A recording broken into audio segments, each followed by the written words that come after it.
Anxiety اور depression ایسے امراض ہیں جو موجودہ عہد میں بہت زیادہ عام ہو رہے ہیں، اور اب اس کی ایک اہم وجہ دریافت ہوئی ہے۔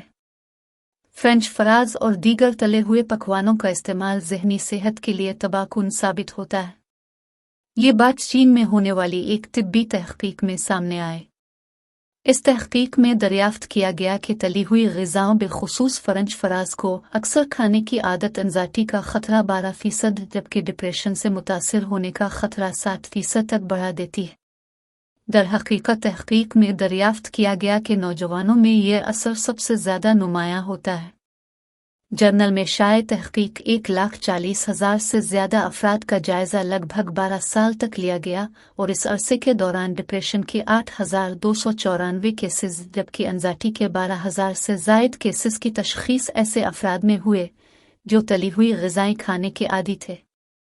تحقیق کے مطابق تلے ہوئے آلو کھانے سے ڈپریشن کا خطرہ زیادہ بڑھتا ہے، اور نوجوانوں میں یہ خطرہ زیادہ ہوتا ہے۔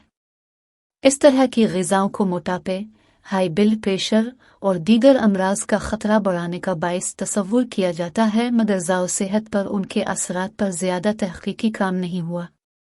محققین نے بتایا کہ اس طرح کی غذاؤں کی تیاری کے دوران بننے والا ایک کیمیکل ممکنہ طور پر انزائٹی اور ڈپریشن کا خطرہ بڑھاتا ہے۔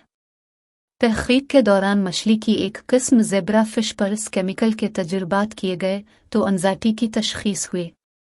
محققین کے مطابق نتائج سے پریشان ہونے کی ضرورت نہیں، بس صحت مند طرز زندگی کو یقینی بنانے کے ساتھ تلی ہوئی غذاؤں کا استعمال کم کر دیں تاکہ جسمانی اور ذہنی صحت ٹھیک رہ سکے۔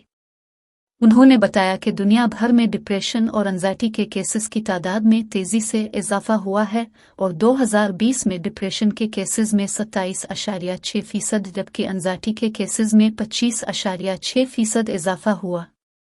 ان کا کہنا تھا کہ عالمی ادارہ صحت کی رپورٹ میں تخمینہ لگایا گیا ہے کہ دنیا بھر میں 5% بالغ افراد ڈپریشن کے شکار ہیں۔